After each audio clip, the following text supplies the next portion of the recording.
Muy bien, aquí estamos de nuevo. Bienvenidas, bienvenidos a este encuentro que tenemos hoy. Nos hace mucha ilusión. Ahora os vamos a presentar nuestros invitados que han aceptado muy amorosamente esta invitación para estar aquí conversando, ¿no?, sobre este tema que nos trae hoy. Eh, Hemos nombrado esta charla Trauma emocional y educación, creando aulas que cuidan, y nos apetecía llevar esta reflexión del trauma a este ámbito educativo, ¿no?, de la escuela y de la educación en general. Así que bueno, hoy están con nosotros Mario Salvador. Mario es psicólogo clínico, vicepresidente de la Asociación Iberoamericana de Psicotrauma, presidente de la Asociación Española de Brain Spotting, codirector de ALECES y del modelo ALECI de terapia del trauma, autor de diversos libros. No tengo el número, pero seguro que son unos cuantos. Bueno, y varias cosas más que seguramente una formación muy larga y muchos años dedicado a este trabajo del trauma. Así que muchísimas gracias, Mario, por aceptar esta invitación y por estar aquí hoy. Mario, tienes que Está cerrado activar el tu micro. micro. Gracias a vosotras por la invitación y por la labor que estáis haciendo en el ámbito educativo. Placer. Está por aquí también Peter Burkin. Peter es terapeuta humanista formado en Gestalt, Brain Spotting y Integrative Psychology, que Mario también, creo que no lo he dicho antes, entre otras cosas también. Creador de ECOS, Escuela de Constelaciones Sistémicas, y autor también de diversos libros. Muchísimas gracias, Peter, por estar por aquí. Un gustazo también tenerte en esta tarde. Gracias por la invitación. Es todo un gusto. Nosotras os conocemos hace un tiempo. Bueno, estamos por aquí, Nuria, mi compi, que está por ahí en la parte de apoyo, y yo. Creo que todas las que estáis por aquí nos conocéis, pero bueno, nosotras juntas formamos la Semilla Violeta, una entidad que se dedica a la formación de docentes y familias y también al acompañamiento. Y llevamos un tiempo especialmente reflexionando sobre cómo acompañar de una manera, cómo generar espacios de seguridad y cómo acompañar a la infancia en diversos ámbitos, ¿no?, sobre todo en un ámbito educativo y escolar. Nos atrevimos a llamaros para esta charla a partir de este libro. No sé si se ve ahí, se refleja un poco, voy a girar un poco así. ¿Sí? Sí. Este libro que es ¿Quién soy?, de la disociación a la integración, que es un libro reciente que habéis lanzado, escrito ambos y también con la participación de otras personas, ¿no?, en algunos de los artículos.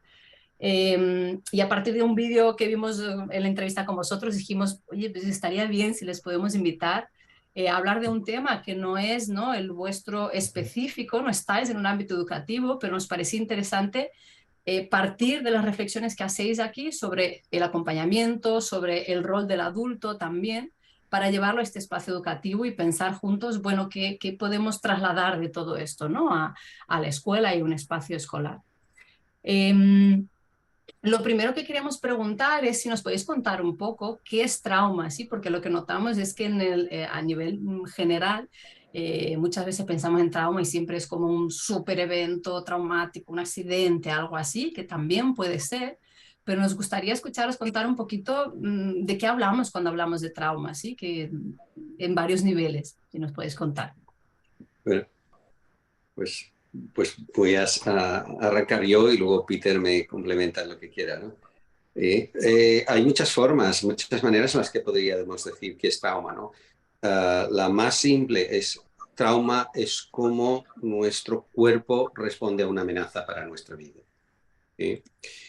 Cuando hablo de cuerpo, simultáneamente quiero hablar también de este cerebro subcortical que está íntimamente conectado con el cuerpo, ¿no? Y cuando nos estamos enfrentando a un peligro que amenaza nuestra vida, quien toma el mando de nuestra supervivencia es este cerebro subcortical, que por cierto es común a todas las especies mamíferas, a todos los mamíferos. O sea, no somos distintos en esto, ¿sabes? Hay estas respuestas básicas, lucha, huida, congelación y colapso, que son compartidas por todos los mamíferos, ¿verdad? Pero también podríamos decir que trauma es un fenómeno de desconexión social y de desconexión interna, ¿no? Porque la inmensa mayoría de los traumas que vivimos pues tienen que ver con que nuestros propios congéneres nos han hecho daño, nos han maltratado, ¿no? Nos han negligido, nos han atacado severamente, ¿no? Y esto produce una retirada, un miedo a volver a la relación y a veces en casos extremos una retirada bastante extrema de la relación, pero también de desconexión con nuestro mundo interno, de sensibilidad, de vulnerabilidad, porque cuando lo hemos llevado al mundo de las relaciones, pues no lo han tratado bien, así que lo dejamos apartado, ¿no? El trauma es pues una experiencia grabada en nuestra corporalidad y en nuestro cerebro subcortical que permanece no metabolizada, no digerida, y que en adelante va a cambiar el rumbo de nuestra evolución, de nuestra maduración normal, ¿verdad? Y ya como último apunte, tú decías, bueno, a veces es verdad, cuando hablamos de trauma, pues pensamos en cosas muy, muy, muy duras, ¿no? Violaciones, ataques, maltratos, accidentes. Pero pensar en una cosa, ¿no? Para el mamífero pequeño, para el niño, la niña o cualquier mamífero, la desconexión de su figura de cuidados es una amenaza para la vida. Incluso el elefante, que es el mamífero terrestre, que no tiene depredadores cuando es adulto, cuando es una cría, los leones lo atacan y lo pueden matar. Y él lo sabe, no ha ido a la escuela todavía, y lo sabe, sabe que está en peligro de muerte porque es vulnerable. Así que corre para buscar otra vez la conexión con su manada, con su madre, y para sentirse seguro. Así que aquí tenemos una versión más cotidiana, más del día a día, de lo que también es una amenaza para la vida. Peter, ¿tú quieres añadir? Sí, quizá dos aspectos. Trauma entonces no es el suceso que causó el daño o el peligro, sino trauma es la secuela que tiene hoy aquí en el presente. A veces el suceso ha ocurrido hace décadas, pero el trauma no se define por el suceso, sino se define por las secuelas. Esto por un lado, y por otro lado que la mayoría de nuestros traumas personales que sufrimos ocurren naturalmente en nuestra infancia, porque ahí somos más vulnerables. Como adulto tengo mucho más independencia, más recursos, me puedo defender, me puedo proteger, pero como que más pequeño que soy, ¿no? Adolescente, niño pequeño, bebé, que menos posibilidades tengo, ¿no? de poder protegerme y de más vulnerable soy. Y por eso la mayoría de los traumas que hemos padecido surgen de nuestra infancia y o adolescencia, ¿no? Y ahí es donde tu invitación nos parecía muy bien, Fernanda, porque ahí estamos. Sí, permíteme añadir un matiz más, ¿no? Porque hay un aspecto bien importante en la consideración de lo que nos traumatiza. Una, la que ha apuntado Peter, ¿no? Que no es traumatizante el evento en sí, sino el no haber tenido tampoco una red de apoyo social que nos haya ayudado a digerir, a metabolizar, a liberar el dolor que hemos vivido en este evento. Si hemos tenido un apoyo social, pues la experiencia se va a integrar. El otro concepto, el otro matiz es que es una situación de inescapabilidad, ¿verdad? Porque si podemos huir o luchar y resolver el problema, no vamos a quedar, el trauma no va a quedar como grabado, ¿no? Pero lo que nos ha traumatizado es que nos hemos tenido que quedar ante algo amenazante, no hemos podido huir, ni luchar, ni evitarlo, y hemos tenido que sobrevivir con otro tipo de mecanismos como es la congelación, o el colapso o la sumisión total, ¿no?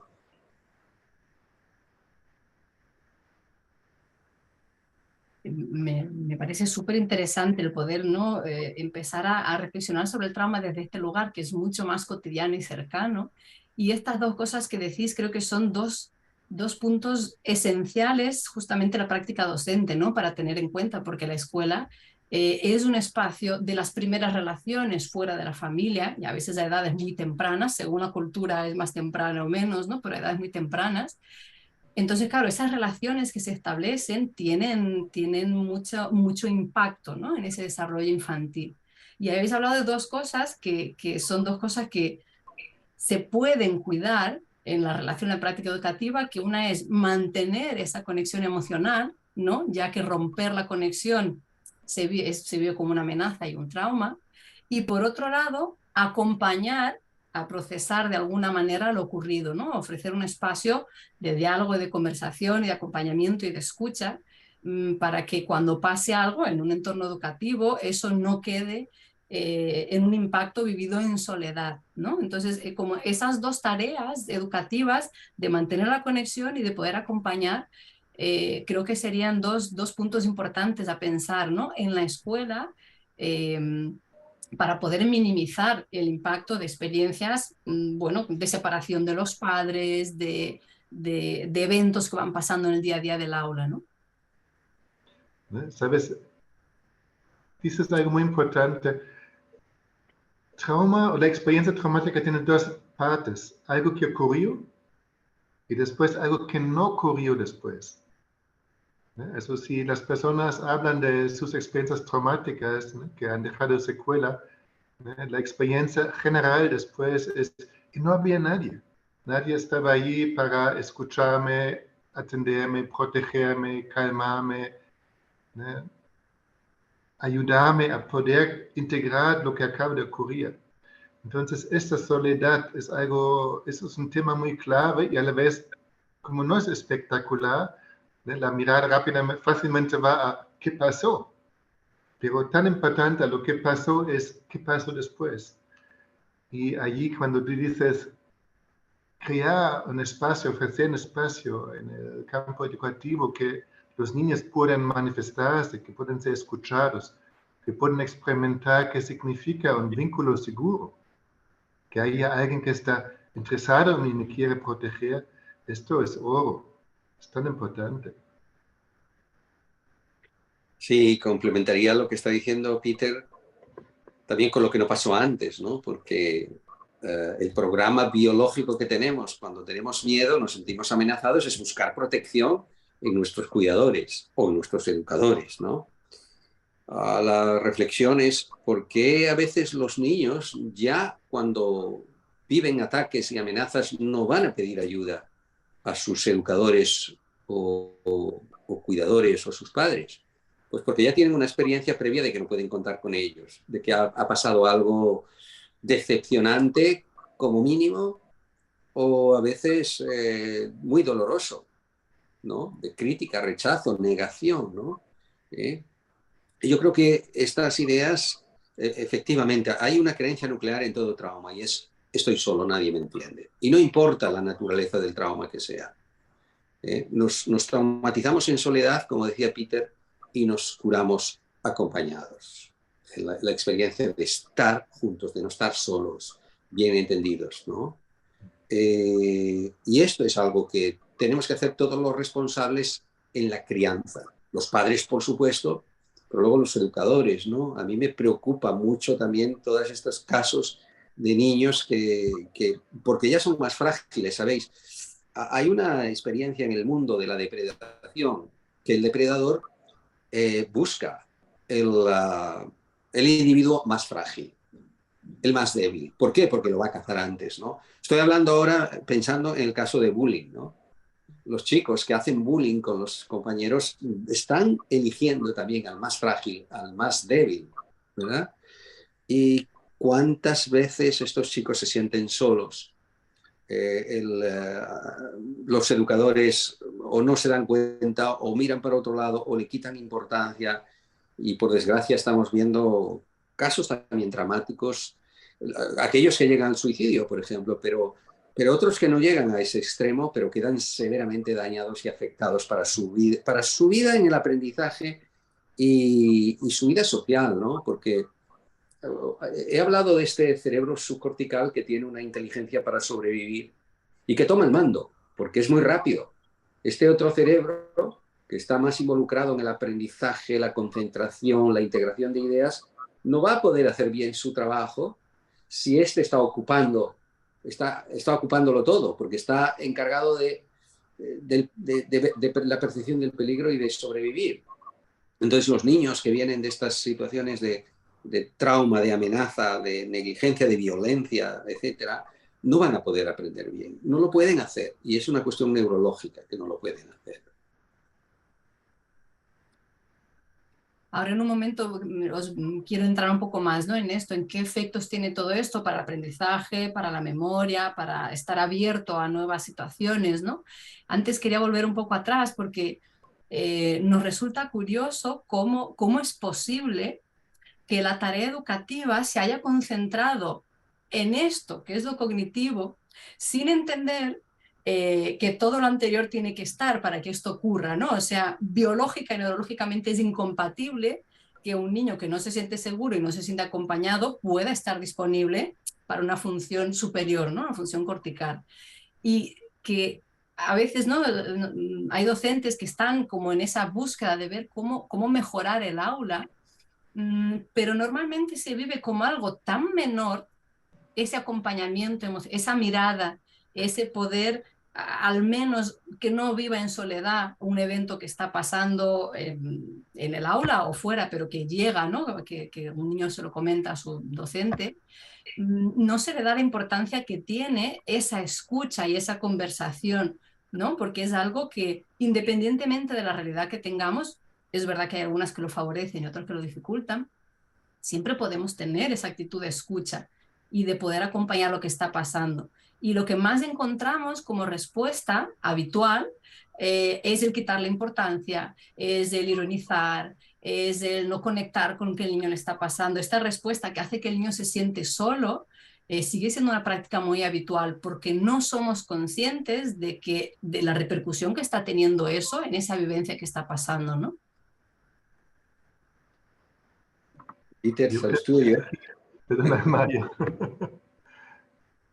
Tú primero, yo sigo. Bueno, yo voy a tomar algo que le gusta mucho a decir a Peter, que es esta metáfora del pez que vive en el agua, ¿no? Y alguien le pregunta, oye, ¿cómo es la vida fuera del agua? Ah, ¿hay vida fuera del agua? No sé que hay otra vida fuera del agua. Para conectarlo con todos, los cuidadores incluidos, vivimos en una cultura traumatizada. Eso es. Nuestra cultura está cargada de trauma, de negación, de mirar a otro lado, de decir, no llores, tienes que ser fuerte, mira para adelante. Bueno, y tantas cosas, ¿no?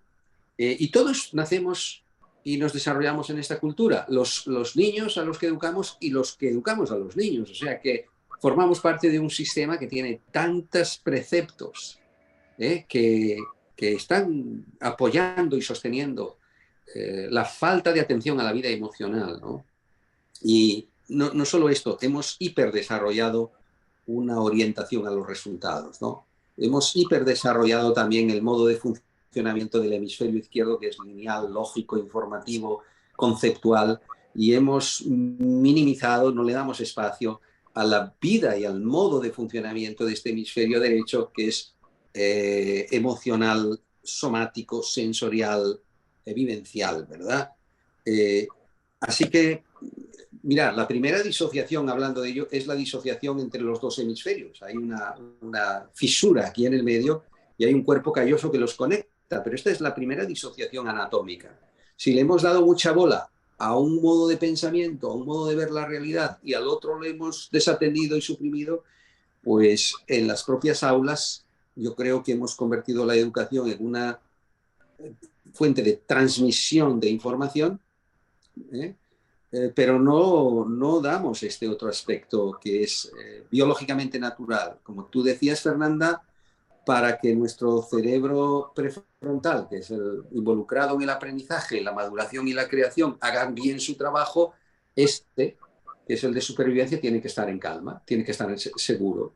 Y la seguridad tenemos que sentirla en los vínculos personales, que alguien nos ama, que alguien nos acepta, que alguien no nos juzga, que alguien nos ve, etcétera, etcétera, ¿no? Así que, bueno, esta es mi primera reflexión. A ver qué nos dice Peter. Venga. Retomo tus palabras que vivimos en una ciudad traumatizada. Y una secuela del trauma es la negación. Trauma y la negación de trauma va junto. Entonces, es algo que, por ejemplo, hasta hace 20 años, hasta en la psicología aquí en España, era un tema poco atendido. Y me alegra mucho que en los últimos 10, 15 años ahora ha surgido mucho más interés, se ha publicado y traducido libros. Es como se empieza una conciencia de ello. Pero el trauma no es algo privado. Hay una dimensión social del trauma. Y en mi opinión sería muy necesario que no solo los psicoterapeutas y psicólogos aprendan sobre qué es trauma, sino igualmente los médicos, trabajadores sociales, maestros, abogados, periodistas, etcétera, porque todos nosotros influimos en esto y perpetuamos dinámicas del trauma, ¿no? Yo recuerdo una vez una mujer que llorando me dijo, Peter, en la escuela solo me enseñaron a funcionar y a trabajar, pero no me enseñaron a vivir. Y claro, detrás de esta frase, ¿no? Enseñar a vivir, que es una dimensión más grande, ¿no? Y es allí donde Mario, con toda la razón, dice, aquí estamos muy orientados a rendir, a dar resultados, pero en el fondo necesitamos una educación más amplia, de donde esto de vivir, sentir, comunicar, aprender también a cómo comunicar, cómo escuchar, cómo manejar conflictos. Esto debería tener varias horas semanales en el plan educativo. Esto como palabras complementarias a Mario. Sí, yo más que horas, yo que soy visitante de Plum Village, para cuando vamos allí a aprender las cosas del mindfulness y la meditación, y ellos lo llevan a todo en la vida, ¿no? A cómo, al cocinar, al comer, al caminar, al hablar. Eh, yo creo que esto tendríamos que hacerlo un estilo de estar en relación, un estilo de aprendizaje, ¿no?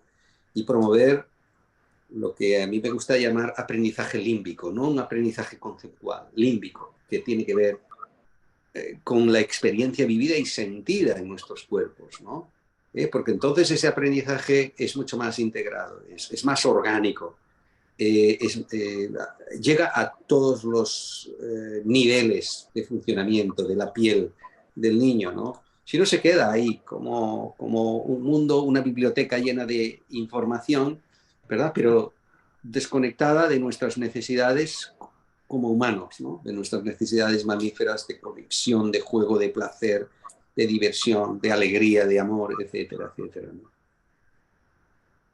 Sí, ahí también, ¿no? Es algo que decimos muchas veces de la importancia de la revisión personal, del docente, del educador, de cualquiera que esté acompañando, sobre todo la infancia, ¿no? No sé si necesariamente en un proceso terapéutico, pero algún tipo de revisión personal, porque no lo que decía Peter, es decir, un adulto disociado difícilmente puede acompañar en un proceso de integración en la infancia.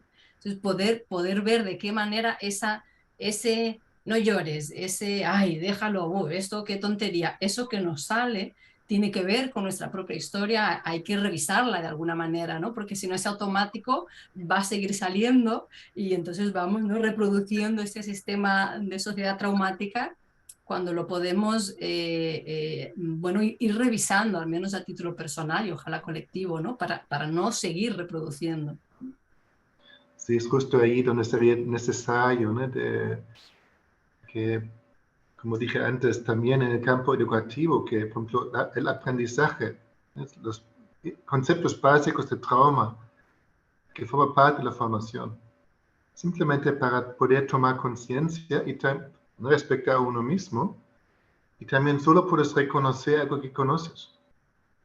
Si no lo conoces, no lo vas a reconocer. Y ahí, eso es un punto clave para mí. Y sí, trabajando como psicoterapeuta, ¿no? nos movemos un campo muy delicado, con las heridas profundas del ser humano, pero los educadores y maestros también se mueven en un terreno delicado.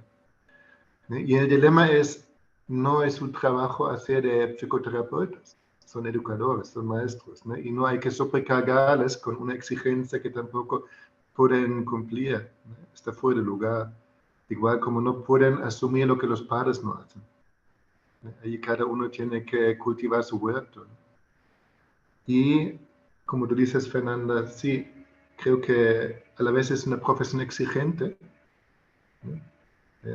Trabajar con otras personas, con otros humanos, es algo exigente, delicado, y ahí creo que se requiere tener un compromiso propio. Voy a cuidarme a mí, voy a ver qué me pasa a mí para ser la mejor herramienta posible, la mejor persona posible en el contacto con el otro. Sí. Quiero añadir que cómo funciona nuestra neurología, ¿no? Un sistema nervioso mamífero se regula en el sistema nervioso de otro mamífero si este otro está regulado.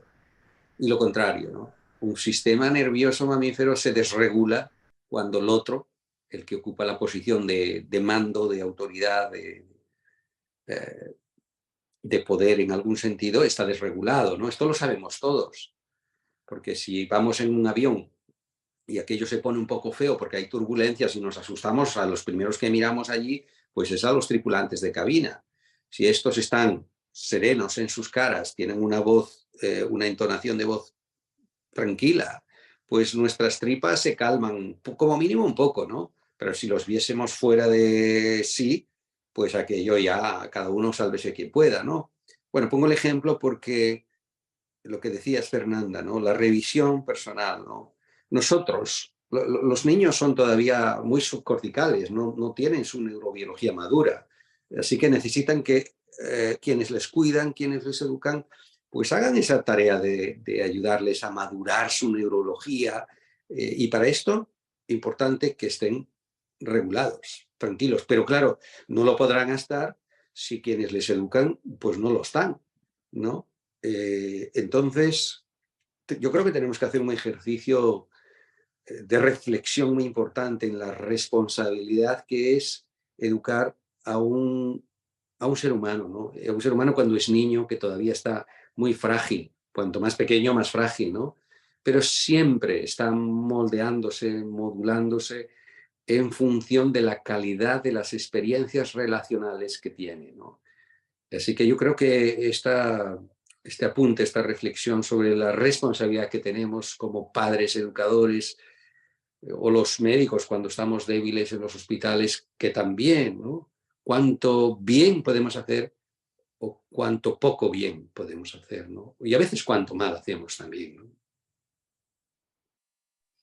Hace un tiempo, Mario, escuché que sí, fue una entrevista contigo que decías, ¿no? Que cuando no conseguimos regular en la relación, al final nuestra cultura lo que ha optado es por la utilización de fármacos. Y esos fármacos producen sintéticamente hormonas que podríamos producir en un encuentro humano regulador y seguro, ¿no? Entonces es en un momento en el que hay tanta infancia y tanta adolescencia, tanto ser humano en general, pero sobre todo en estas edades, con muchísimos más trastornos diagnosticados, más allá de los que están sobrediagnosticados, ¿no? Pero un momento de mucho sufrimiento y de muchos niños medicados a edades muy tempranas, si pudiéramos recuperar este poder sanador que tiene un encuentro humano con un adulto regulado o que al menos se esté mirando, podríamos, esta idea preventiva, ¿no? de lo que la relación es capaz de producir y generar.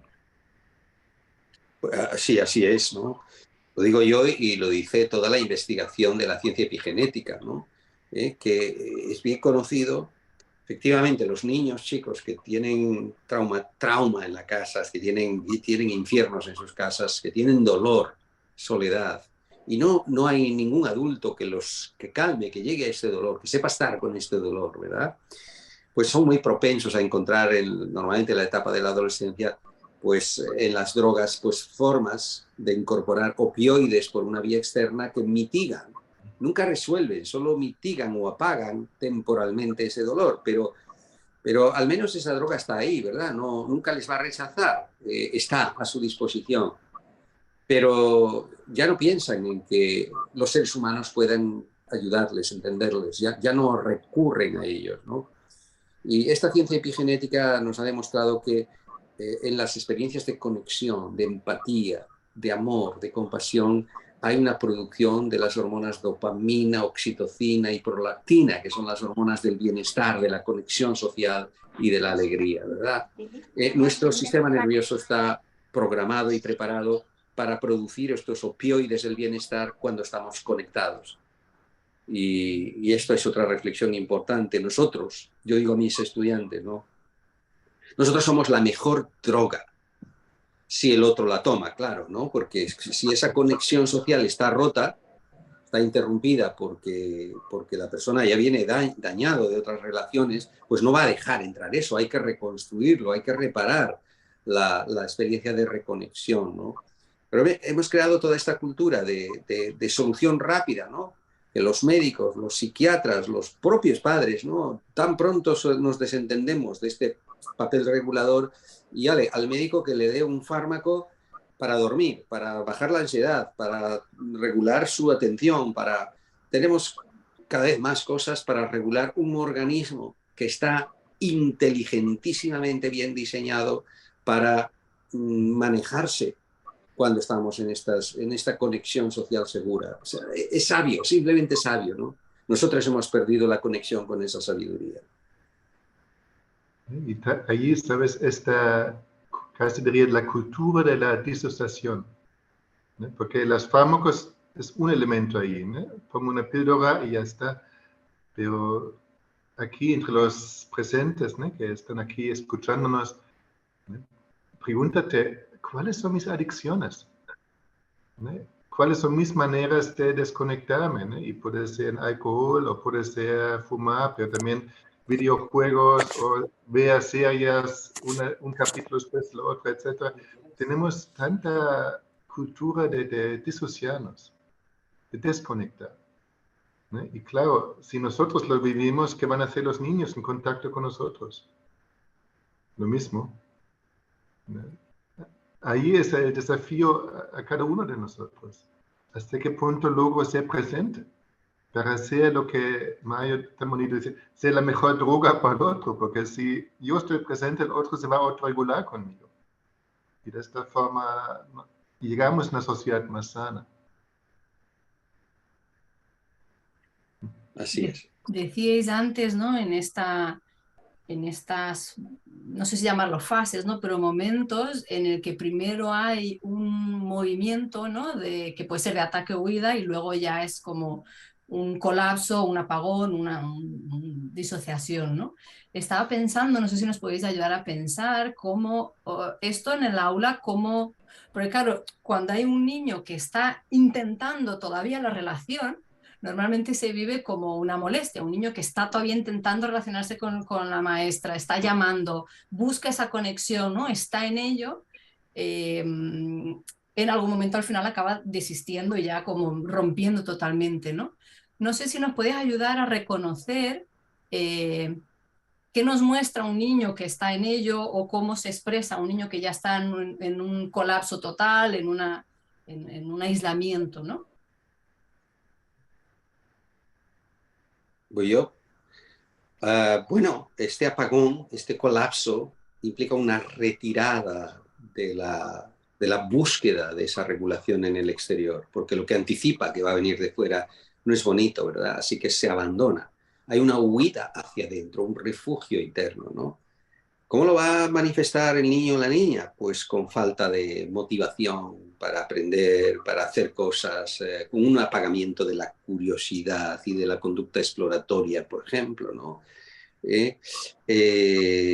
Poca vitalidad y depresión, por supuesto, ¿no? Porque se queda ahí, dentro de sí mismo, ¿no? Porque lo que ya no tiene demasiada esperanza en que le van a dar cosas buenas de fuera, ¿no?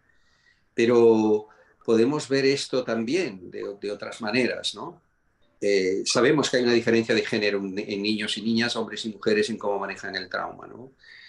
Las niñas lo manejan más en las manifestaciones depresivas, por ejemplo, o en desconexiones, ¿no? Están, esto que algunos pueden decir después en el colegio, está en Babia, está en la luna, está ida, no se entera, no pone atención bastante, ¿verdad? Porque, ¿qué hacen? Pues que están desconectadas de sí y de las relaciones y se han ido pues a un mundo de fantasía, su mundo mental, como huida. Si los educadores no ven esto, que es una defensa, que está separada de sí misma, y todavía la juzgan por su defensa, claro, ponemos un trauma sobre otro trauma, ¿no? ¿Verdad? Porque la niña que se ha ido a las nubes para escapar de su horror, de su infierno, de su dolor, no encuentra que los otros humanos del mundo social la, la entienden, la conectan, ¿no? Los niños y los varones en general manejan el trauma de forma mucho más explosiva, más agresiva. Son violentos, dan problemas, ¿no? Claro, por esto quizás hay más niños varones que van a las consultas a pedir ayuda o los psicólogos porque dan problemas activos. Las niñas que están en las nubes pues no dan problemas, están desaparecidas en combate, ¿no? Y como mucho, pues reciben estas recriminaciones de que no ponen bastante atención, ¿no? Así que, bueno, vamos a ver esas manifestaciones de maneras distintas y también el género influye en cómo nos expresamos, ¿no? Sí, yo creo que más pequeños que son los niños no comunican en el sentido como me pasa algo, sino simplemente lo ponen en escena, lo viven delante de nuestros ojos. Entonces, Fernanda, tú diste este ejemplo de un niño que llama mucho la atención, es problemático.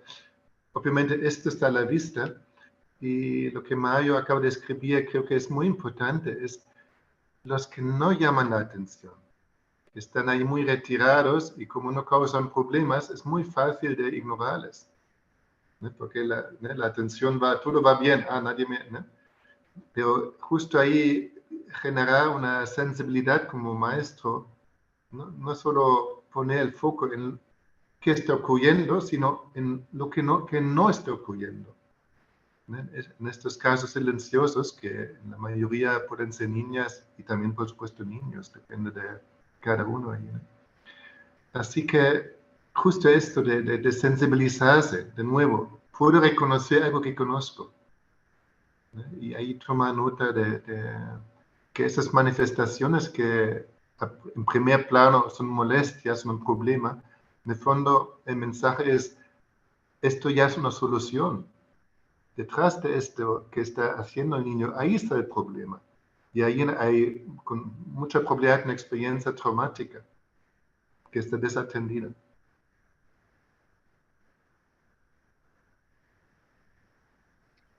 Quería volver un momento a esto de qué repercusiones tiene esto, ¿no? Porque ya que estamos hablando de un ambiente educativo, que algo habéis comentado, pero por profundizar un poquito más, ¿qué pasa cuando un niño no está disponible, cuando un niño está en este apagón, o sea, cuando está, sea porque ya viene de casa con ellos, sea porque el propio espacio escolar está generando situaciones que pueden ser vividas como traumáticas? ¿Qué efectos tiene esto justamente en el aprendizaje, en la memoria, ¿no? En esta capacidad de organizar, ¿no? De narrar, de construir un hilo conductor para sus propias vidas, para su biografía, que hablaras un poquito más de qué efectos tiene este tipo de situaciones, ¿no? Bueno, mira, manejamos un concepto en trauma que es la ventana de tolerancia, ¿no? Que es el umbral de tolerar nuestros estímulos internos, ¿no? En el bebé este umbral es muy bajito, no tiene una neurología madura, o sea, tiene una pequeña sensación de malestar y llora, ¿no? Este umbral, si tenemos una buena crianza, se va ampliando, de manera que el niño va madurando y va aprendiendo a sostener más niveles de intensidad, ¿no? Y en el trauma, la experiencia sale de este umbral. Estoy dibujando estas dos líneas, ¿no? y sale o bien por arriba desbordándose en las emociones, o bien por abajo hipoactivándose, quedándose desconectado, apagado, como tú estás diciendo, en un letargo emocional. Bueno, cualquiera de las experiencias, tanto las que desbordan como las que se apagan, afectan al funcionamiento cognitivo. Lógico y normal, porque lo que dije antes, ¿no? Este cerebro está como una alarma sonando tan fuerte, porque este está encargado de decir, me han hecho daño, no quiero que me vuelvan a hacer daño. No voy a buscar otra vez, porque esta es su tarea principal. Pero si la alarma está sonando siempre, ¿eh? Este no puede hacer su trabajo, lo sabemos, ¿no? Los sistemas de supervivencia inhiben los sistemas de crecimiento. Y lo sabemos todos, además, ¿no? Porque si estamos preocupados un día, asustados y tal, nuestra digestión no va bien, dormimos mal, no va bien, nuestra vida sexual va mal, eh, todo, estamos desregulados, porque todos esos son sistemas de crecimiento. No podemos crecer, aprender y madurar cuando estamos en peligro, ¿verdad? Así que la primera cosa es cómo ayudar a este sistema nervioso a calmarse para que este pueda funcionar, ¿cómo se va a concentrar un niño que viene asustado, que percibe que sus educadores le pueden juzgar, gritar, criticar, castigar, o humillar? No puede, pero esto es porque nuestra neurología está preparada. Si nos estamos ocupando de sobrevivir y de protegernos, no nos podemos ocupar de aprender, de concentrarnos, de integrar. Una cosa inhibe la otra, ¿no? Y claro, hemos desarrollado esta cultura educativa y de la enseñanza tan orientada al mundo del hemisferio izquierdo, ¿no? Al mundo del pensamiento conceptual. Vemos que el niño no se organiza. Bueno, pues venga, tareas, pues venga, ordenémoslo el horario. Vemos que el niño no se está quieto, pues venga, disciplina. O sea, todo es como un forzar nuestra biología, ¿no? Tenemos que aprender deprisa, tenemos que crecer deprisa, tenemos que comer deprisa, no podemos hacer ninguna tarea de crecimiento y maduración con prisas. No, nadie crece mejor porque le obligan a crecer con prisa. Y nadie se sana mejor en un hospital porque le digan, tienes 7 días para curarte. A ver, no, porque el cuerpo tiene sus propios mecanismos, sus propios ritmos, ¿no? Entonces hemos estandarizado tanto y a veces nos hemos alejado tanto de nuestra condición natural que hemos deformado las condiciones de vida, hemos deformado las condiciones de aprendizaje y hemos deformado las condiciones de relacionarnos, ¿no? Ya, estoy pensando yo, si pienso en mi propia experiencia en la escuela, yo creo que una gran parte de lo que yo aprendí no me fue útil en la vida después. Que sé que había mucho contenido que en el fondo sobraba o que no era prioritario. Y sí que me había gustado aprender ciertas cosas que aprendí en la vida adulta después, ¿no? Que justo tiene más que ver con manejo de experiencias, de conflictos, lo que sea. Para mí es interesante, como yo me dedico a adultos, escuchar sus historias. Y para algunos hay experiencias de su etapa en la escuela que lo sufrieron, especialmente cuando había historias como bullying o de desatención, ¿no? De crítica ahí. Y también me he encontrado con personas que dijeron, menos mal que tenía la escuela, ¿no? Porque mi casa era un horror, era una casa de terror, pero cuando salí por la mañana, ahora me fui a este lugar donde allí me sentí bien, allí encontré amigos y una maestra o maestro que estaba ahí conmigo, ¿no? Lo cuentan 30, 40 años después con un cariño. Realmente como les ha importado mucho. Y esto es el potencial que hay aquí, ¿no? En la educación. Esto es lo que, cuando damos lo mejor de nosotros. Pues ya que vamos de experiencias personales, Peter, la mía es que lo primero que yo quería hacer en mi vida profesional era arqueólogo, ¿no? ¿Y por qué? Pues porque tuve un profesor de historia maravilloso. que nos llevaba a una cosa que se llamaba Misión Rescate. Entonces nos llevaba a los chicos a descubrir restos arqueológicos, a destapar los frescos en las iglesias, a hacer fotografías. Nos llevaba a aprender haciendo y viviendo, ¿no? Y a mí aquello me creó una pasión, ¿sabes? Luego no pude ser arqueólogo porque a mi madre no le parecía muy bien, que no se iba a vivir muy bien. Y encontré otra cosa sustitutiva que es arqueología de la mente, pero y a lo cual estoy agradecido, pero realmente fue un profesor que dejó esta huella tan importante en mí, ¿no? Sin embargo, los profesores de matemáticas, que eran, bueno, nada buenos, ¿no? Nos castigaban y nos forzaban, ¿no?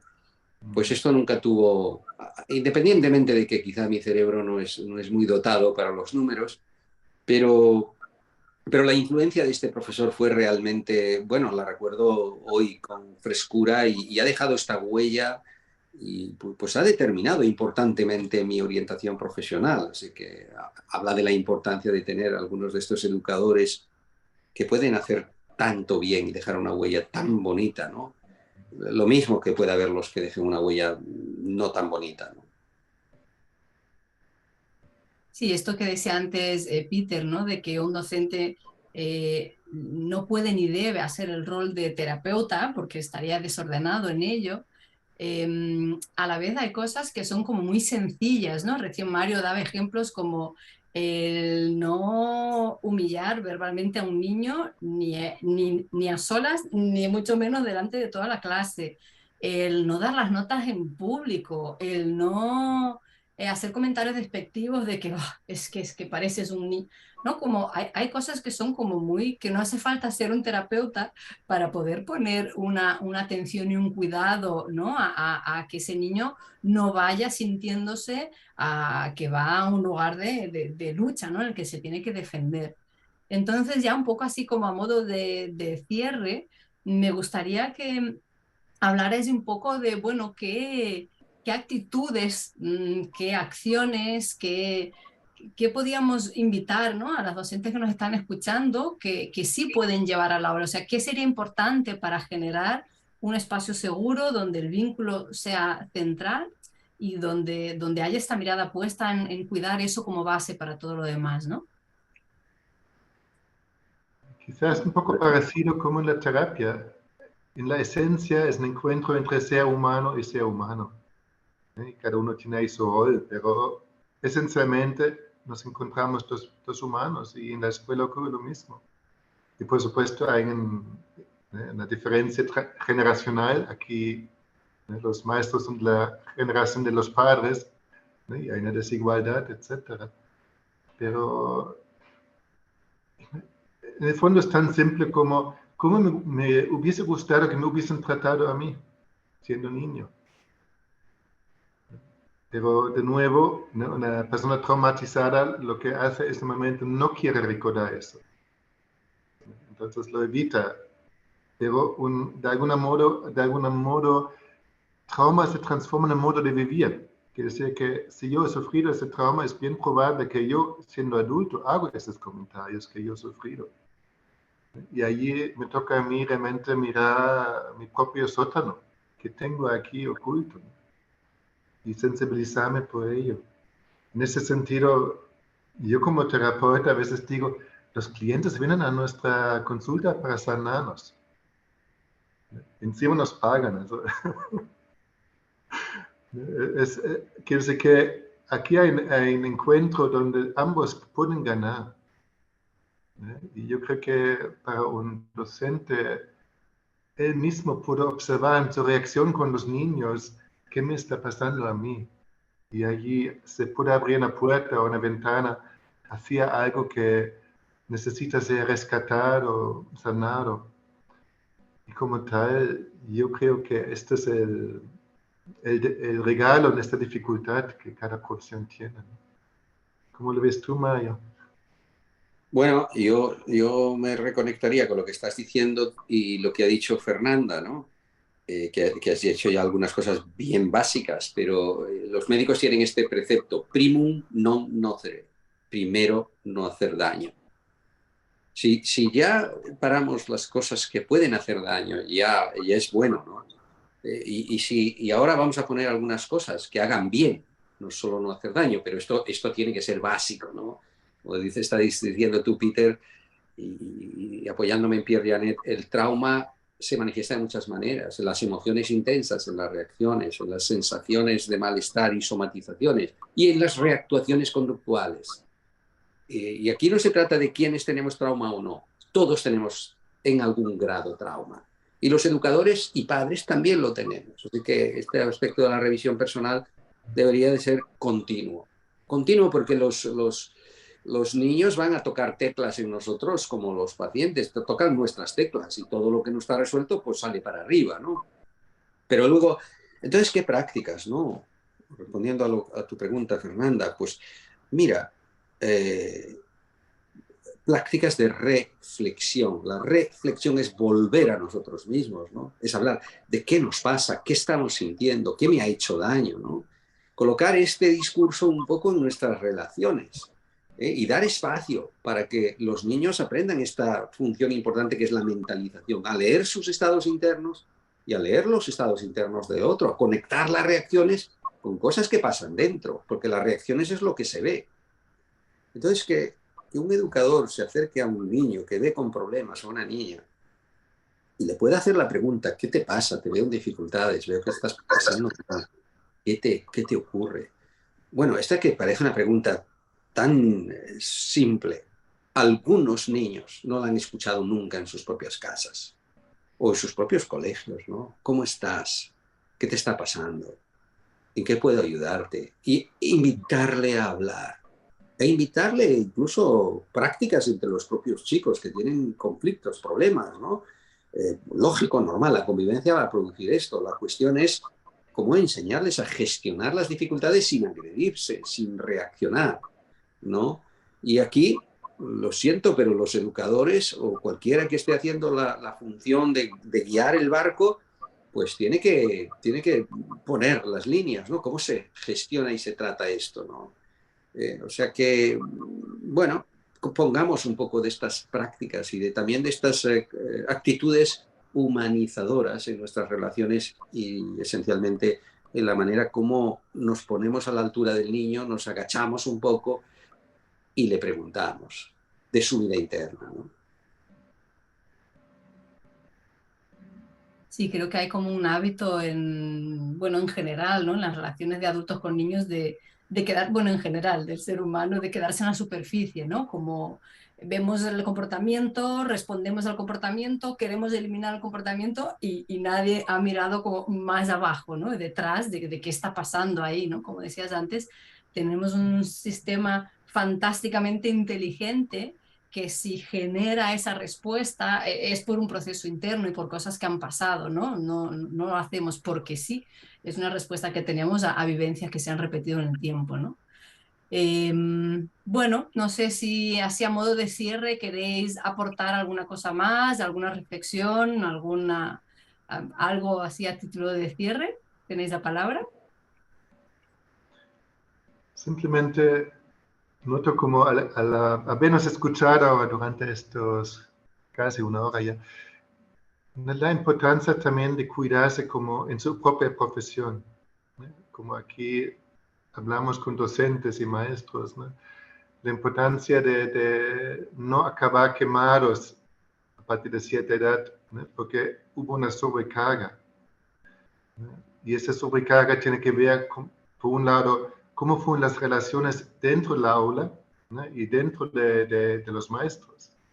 Y también no exigirse demasiado, ¿no? Eso realmente uno no puede hacer, no puede sustituir a los padres, no puede sustituir a un terapeuta infantil, etc.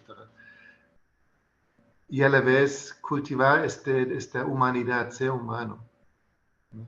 Yo creo que si ponemos el foco allí, cada uno puede llegar a una vida con mejor calidad de vida, ¿no? Algo más plena, algo más cálida, algo más amorosa y compasiva. Y esta sería mi invitación, ¿no? Que por supuesto es ampliable a cualquier profesión, a cualquier persona.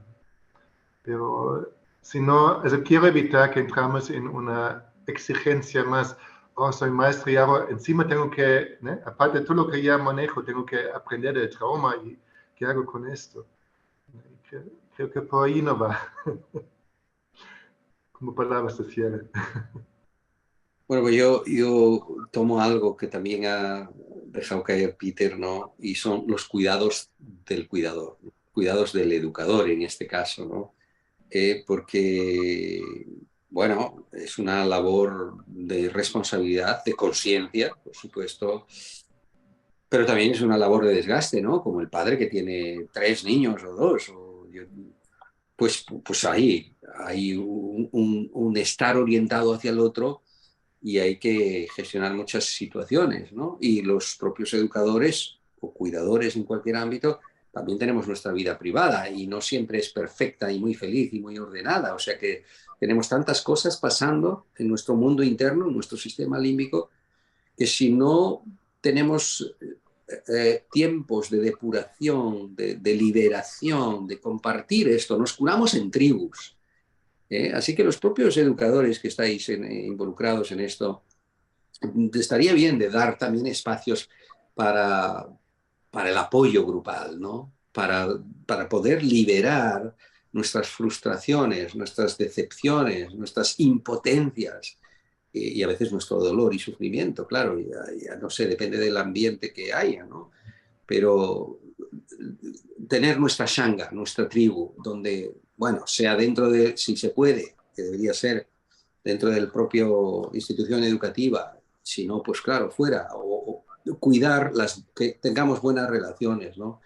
Nutrirnos de buenas relaciones, pero también nutrir nuestras mentes de buenas informaciones, ¿no? Consumimos tanta basura, ¿verdad? Así que las lecturas que metemos, lo que vemos en las películas, etcétera, etcétera. También cómo nos cuidamos en la nutrición, cómo nos cuidamos en el ejercicio físico, todas estas cosas que forman parte, bueno, pues de una correcta cuidado de uno mismo para luego estar en la mejor condición para cuidar a los más frágiles, ¿no? Bueno, pues se ha pasado volandísimo esta hora, Ya. pero creo que hemos podido compartir, ¿no? Al menos lo más importante que nos apetecía traer hoy, y ese mensaje, ¿no? De construir redes y de encuentro humano como, ¿no? Una práctica militante, diría yo, en los tiempos que corren, para poder justamente sentir eso de lo que estamos hablando, ¿no? Así que muchísimas gracias, Peter, muchísimas gracias, Mario. Luego os vamos a mandar por correo el nombre del libro también para quien quiera seguir profundizando. En internet vais a encontrar mucho material también de ambos, de entrevistas, artículos, o sea que podáis también profundizar en ello. Muchísimas gracias a todos y a las que habéis estado por aquí acompañándonos. Buenas noches. Buenas noches, Fernanda. Gracias por vuestra Igualmente, labor para una sociedad informada y sensible al trauma.